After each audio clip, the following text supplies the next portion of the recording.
Hindi nga yung pinakabayan, no, market. Puro basura, guys. Ano, makikita mo yung basura dito. Hindi pa na kasi ang dami pa naglilinis. Mga basa-basa yung mga grocery, guys. So, basura. Puro basura. Sinapit ng Naga City. Ngayon, madami pa naglilinis. So, madami pang saradong establishmento. Tsura. Basa-basa lahat. Wala kang mabilhan.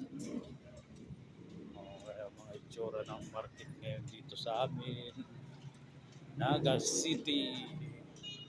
November 2 na. Ang dami pa din linisin.